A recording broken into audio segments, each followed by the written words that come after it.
युवा नेता हैं। नमस्कार। अभी भाषण सीख रहे हैं। बहुत बहुत स्वागत। ऐसे करते वो भी ऐसे करें। ये कांग्रेस के लोग मानते नहीं है। जब से उन्होंने बोलना सीखा है, मूड ठीक है, अच्छा है। मेरी खुशी का कोई पार नहीं है। बहुत खुशी हो रही है। न बोलते तो बड़ा भूकंप आ जाता था। अभी हो जाएगा भैया, जोर से बोलूंगा।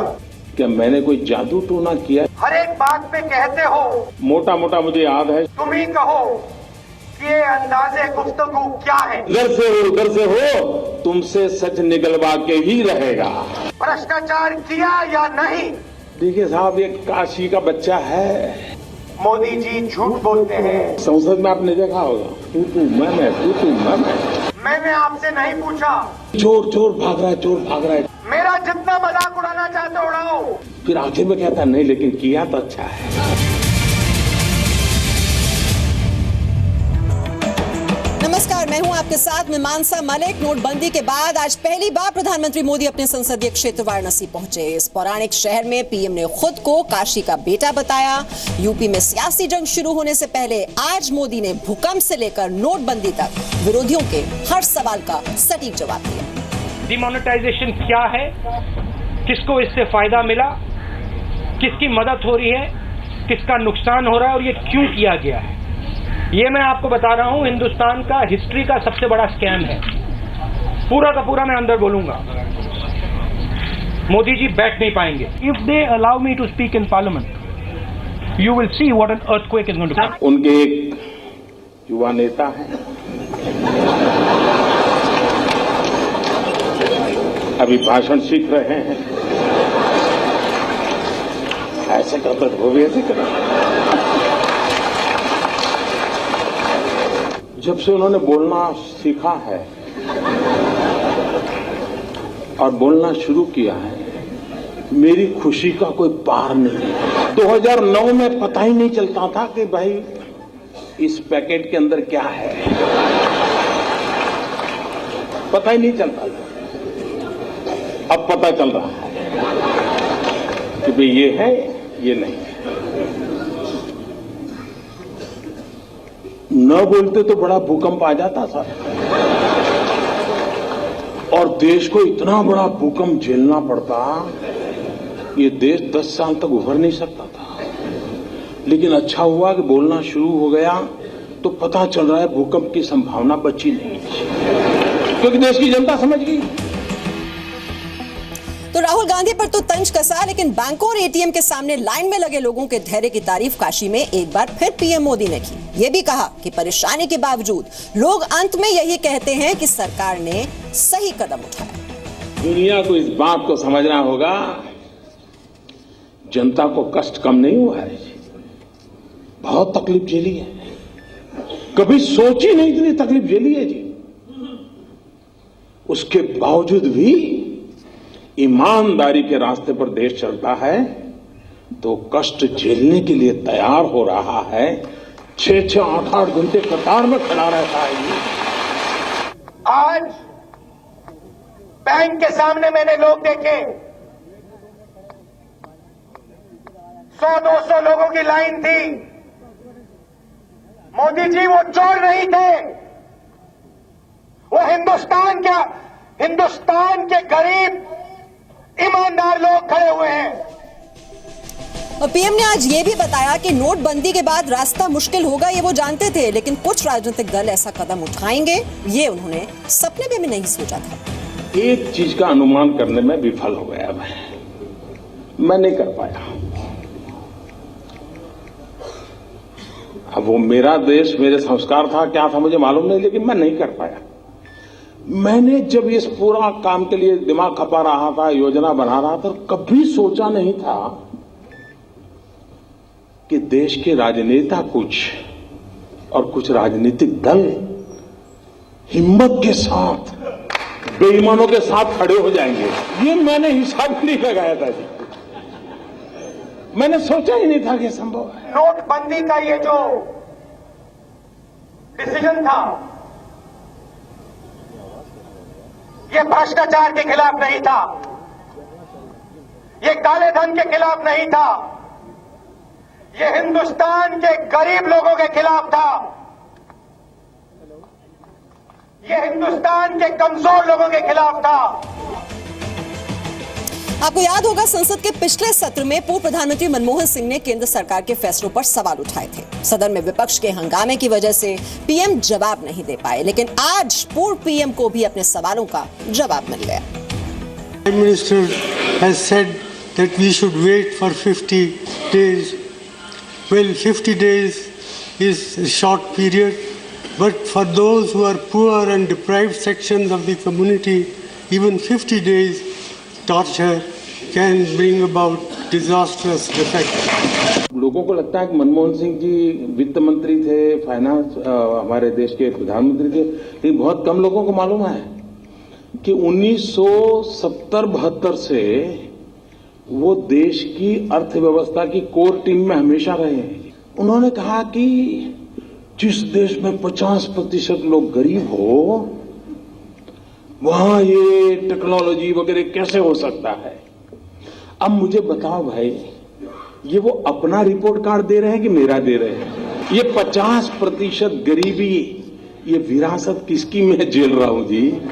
मनमोहन सिंह जी, आप विरोध करे कोई बात नहीं, आप पूर्व प्रधानमंत्री हैं, हम गंभीरता से लेते हैं आपकी बात को, लेकिन आप अपना रिपोर्ट कार्ड दे रहे हैं, ये मुझे खुशी हो रही है।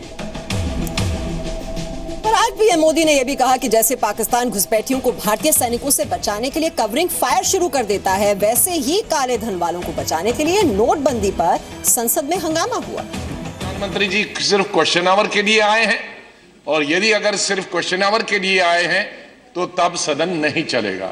और यदि no, this is part of the record. Sir आप रिकॉर्ड देखिए, हमने रिकॉर्ड देखिए। पाकिस्तान घुसपैठियों को हिंदुस्तान में भेजना हो तो क्या करता है? वो सीमा पर फायरिंग शुरू कर देता है, तो फिर हमारी फौज भी बिजी हो जाती है उसके साथ, तो इधर उधर चलती रहती है आमने सामने, और लपक करके वो घुस जाते हैं, उनको कवर मिल जाता है बेईमानों। इन दिनों संसद में आपने देखा होगा, तू मैं, तो इन लोगों को पीछे से, मुझे अब समझ आया ये होहल्ला किसकी भलाई के लिए किया जा रहा है। सदन में हंगामा करने वाले दल के आरोपों का जवाब देने के लिए पीएम ने आज एक छोटी सी कहानी सुनाई। ये कहानी छोटी है पर मतलब साफ साफ समझ आता है। नोटबंदी का जो देश का सबसे बड़ा घोटाला है, अब उसके प्रमाण और रहस्य की परतें खुल गई हैं, तो मोदी जी संसद और देश का सामना नहीं करना चाहते, और इसीलिए पहली बार देश के इतिहास में एक ऐसा राजनीतिक दल जिसके पास 282 से अधिक सांसद हैं, वो संसद में बहस से भाग रहा है। पुराने जमाने में देखा होगा आपने, मेले होते मेले, उसमें पिक पॉकेटर आते हैं, तो उनको लगता है ये सबसे बढ़िया जगह है, एक दिन में ज्यादा बिक्री कमाई हो सकती है, जेब कतरे आ जाते हैं। लेकिन वो बड़े चालाक होते हैं जी। वो जेब कतरा जेब काटेगा तो उसका जो साथी दूर खड़ा है उसको पता चलता है अब काम हो गया, तो उधर की तरफ दौड़ता है, ये चोर भाग रहा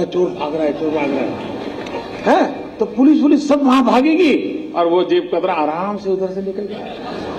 बेईमानों को बचाने के लिए, बेईमानों को रास्ता दिखाने के लिए न जाने कैसी तरकीब अपनाई जा रही है। आज नोटबंदी का 44वां दिन है और नोटबंदी का विरोध करके कैसे राजनेताओं ने अपनी ही पोल सबके सामने खोल दी, ये भी पीएम ने बताया। ये क्या कर रहे हैं उनको भी समझ नहीं है, लेकिन अच्छा है किसी का काला धन खुल रहा है तो किसी का काला मन खुल रहा है।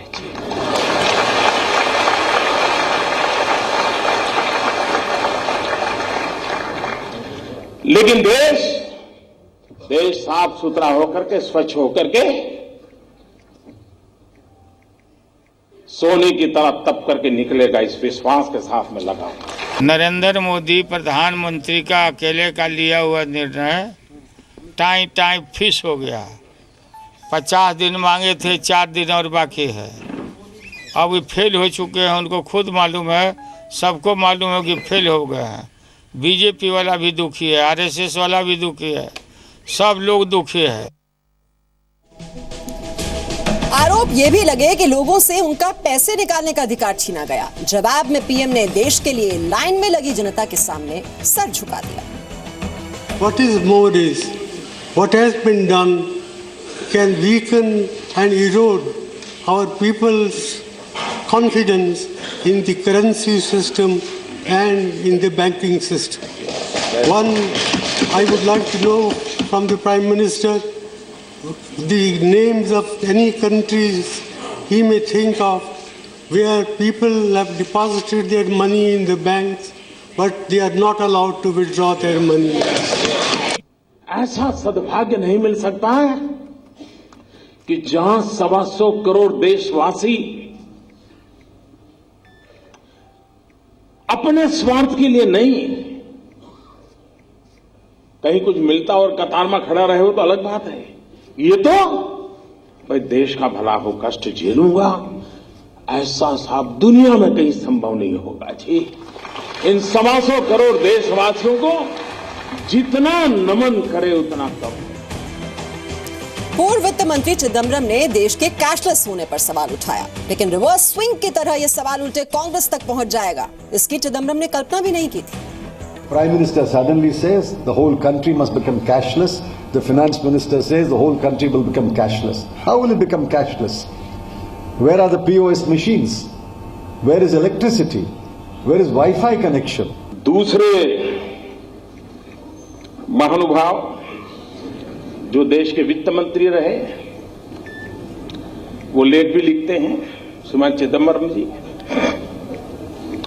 उन्होंने कहा कि हमारे देश में 50% गांवों में अभी भी बिजली नहीं है, तो कैशलेस कैसे करोगे?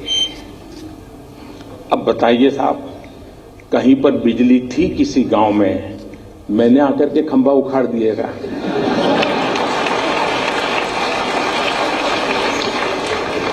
क्या मैंने आकर के तार काट दिया क्या? तो भूकंप से लेकर नोटबंदी तक हर सवाल का जवाब दिया और सटीक प्रहार किया प्रधानमंत्री मोदी ने।